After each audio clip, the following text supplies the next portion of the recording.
पापा ये गिलास यहाँ टेबल पर नहीं अंदर सिंक में रख कर आइए, अभी तान्या ऑफिस से आएगी तो गुस्सा करेगी। उसे ये सब फैलाव पसंद नहीं है, और आप अपना ये अखबार, किताबें, चश्मा और दवाइयाँ भी यहाँ से हटा लीजिए। ड्राइंग रूम साफ सुथरा होना चाहिए। मैं तान्या के लिए कॉफी चढ़ा देता हूँ, विपुल ने हरीश बाबू से कहा और अपने काम में लग गया। हरीश बाबू का अभी हार्ट का ऑपरेशन हुआ था। बेटे के बुलावे पर उसी के शहर में आ गए थे ताकि अच्छे अस्पताल में इलाज हो सके। इलाज चल ही रहा था, अभी डॉक्टर ने कुछ दवाइयां दी थी जो समय पर लेने कहा। उनकी पत्नी सुरेखा जी तभी कमरे में आए और सारा कमरा साफ करने लगी। कहीं कुछ रह गया तो बहू कल की तरह फिर से गुस्सा करेगी। गिलास खुद ही उठाकर अंदर रख आई। विपुल, तेरे बाबूजी और मेरे लिए भी चाय चढ़ा दे, मौसम बड़ा ठंडा हो रहा है, उन्होंने कॉफी बना रहे बेटे को कहा। अरे मम्मी, अभी तो आप दोनों ने चाय पी है और फिर से चाय चाहिए, थोड़ा नियंत्रण में रहना सीखिए, बार बार क्या चाय पीना और खाना। बेटे विपुल के मुंह से ये सब सुनकर सुरेखा जी भौचक्की रह गई।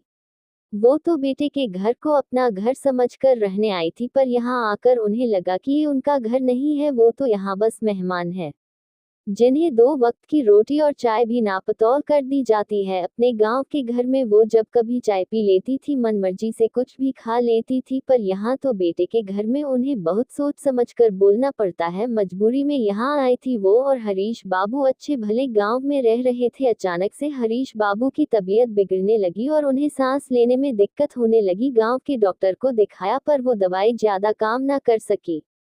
विपुल को बताया तो उसने गांव से शहर आने को कहा, क्योंकि गांव में इलाज की सुविधाएं नहीं थी। सुरेखा जी जैसे तैसे हरीश जी को शहर ले आए, वहां डॉक्टर को दिखाया तो काफी महंगा इलाज बताया।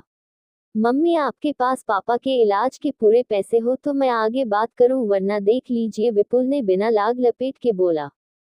अपने आंसू आंखों में रोकते हुए उन्होंने बेटे के हाथों में फसल से आए पूरे पैसे रख दिए, तब जाकर विपुल ने उन्हें डॉक्टर को दिखाया और इलाज शुरू करवा दिया। सुरेखा, यहाँ से चलो, मैं यहाँ नहीं रहना चाहता हूँ, मेरा यहाँ मन नहीं लगता, मुझे यहाँ क्यों ले आई? इस घर में मेरा दम घुटता है, ये बेटे का घर है, हमारा नहीं, हरीश बाबू बोले जा रहे थे। आप चुपचाप लेटे रहिए, अब ये डॉक्टर की दवाएं मुझ कम पढ़ी लिखी को तो समझ नहीं आती है, इसलिए मुझे यहाँ आना पड़ा। अब जैसे भी बेटे बहू रखे रह लो, इलाज होते ही यहाँ से चले जाएंगे, वो दिलासा दिलाते हुए बोली।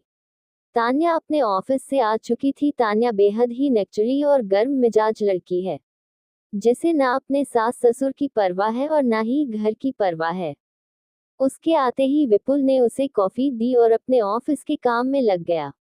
सुरेखा जी डायबिटीज की मरीज थी, उन्हें हर थोड़ी देर में भूख लगती थी। शाम हो चली थी और अभी तक रोटी बनाने वाली नहीं आई थी। उन्हें भूख लग रही थी, बहू की रसोई में सिर्फ रोटी बनाने वाली ही जा सकती थी।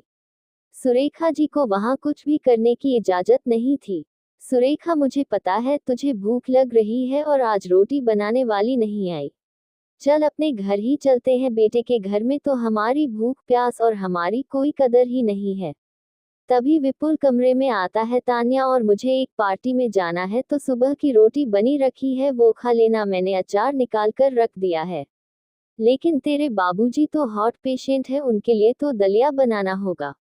सुरेखा जी की बात को अनसुनी करते हुए विपुल और तान्या पार्टी के लिए चले गए। सुरेखा जी ने कैसरोल में देखा 2 पतली पापड़ सी रोटी पड़ी थी। उन्हें तो इस तरह ठंडी रोटी खाने की आदत नहीं थी, आखिर अपने गांव में हमेशा गर्म और मोटी रोटी खाई है। उन्होंने हिम्मत की और हरीश जी के लिए दलिया चढ़ा दिया। उन्हें दलिया खिलाकर दवाई दे दी, फिर खुद ने वो रोटी खा ली।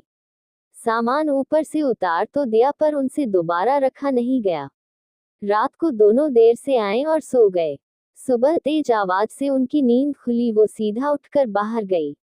मम्मी, आपने किसकी इजाजत से मेरे घर में दलिया बनाया और पूरी रसोई बिखरा दी? सुरेखा जी समझ गई, उनका बेटा बहू की जुबान से बोल रहा है, क्योंकि बहू को कुछ कहने की जरूरत ही नहीं होती है, सब कुछ बेटा कह देता है। आज सुरेखा जी से रहा नहीं गया, वो बिफर गई। हाँ, पता है ये तेरा घर है और तेरे घर में तेरी ही चलती है। ये बात अलग है कि ये तेरा फ्लैट तेरे बाबूजी ने अपनी जमीन बेचकर तुझे दिलाया था। इस घर पर हमारा कोई हक नहीं है, हमें तो इतना भी हक नहीं है कि हम अपनी मर्जी से अपनी पसंद का कुछ बनाकर खा सकें। तेरे घर में हम दोबारा चाय नहीं पी सकते। ये बात और थी कि जब तू छोटा था तो हमने अपना पेट काटकर तुझे दोनों समय दूध पिलाया था, तेरे नखरे उठाए थे, तेरी पसंद का खाना बनाकर मैं तुझे खिलाने को तेरे पीछे दौड़ा करती थी, तेरी पसंद का खाना बनाकर मैं तेरे चेहरे पर खुशी देखना चाहती थी, तेरी पसंद के लिए मैं और तेरे बाबूजी अपनी पसंद भुला देते थे। तेरी घर में तेरी पत्नी को हमारा बिखरा सामान पसंद नहीं है। ये बात अलग है कि तूने अपना बचपन मेरे घर में बिताया था, जहाँ तेरे खिलौने हमेशा बिखरे रहते थे, तेरी किताबें, तेरी स्कूल के कपड़े, तेरे पेन पेंसिल पूरे घर में फैले रहते थे, तेरे गंदे जूतों की मिट्टी से रोज आंगन गंदा हो जाता था। तेरे घर में तू अपने हिसाब से रह सकता है, तेरी पत्नी रह सकती है, पर तेरे माता पिता को तेरे घर में खुश रहने की इजाजत नहीं है। तेरा घर हमारे लिए तो जेल है, जहाँ हम अपनी मर्जी से कुछ भी नहीं कर सकते हैं। हाँ बेटा, ये तेरा घर है जहाँ तेरी माँ अपनी मर्जी से सांस भी नहीं ले सकती है। मैंने गांव में फोन करके तेरे चाचा को बुला लिया है, हम दोपहर को ही अपने घर चले जाएंगे। ये तेरा साफ सुथरा घर तुझे मुबारक हो, और तेरे बाबूजी का इलाज भी मैं खुद शहर आकर करवा लूंगी। अब तो मैं भी सब जान गई हूँ, तेरा घर तू अपने पास में ही रख। हमारे पास ईश्वर की कृपा से गांव में घर है जहाँ हम अपना बुढ़ापा बीता लेंगे, पर तेरे घर में कभी कदम नहीं रखेंगे। अपने बीमार पिता को तुझे ये कहते हुए शर्म नहीं आई कि गिलास सिंक में रखना, अभी वो कमजोर है और बीमार भी है। गिलास और सामान तू भी अंदर रख सकता था, पर तुझे तो अपनी पत्नी की सेवा से फुर्सत मिले तो हमारे लिए कुछ करेगा। विपुल को अपनी गलती का एहसास हुआ, पर तब तक बहुत देर हो गई थी। सुरेखा जी अपने पति हरीश बाबू के साथ अपने घर चली गई।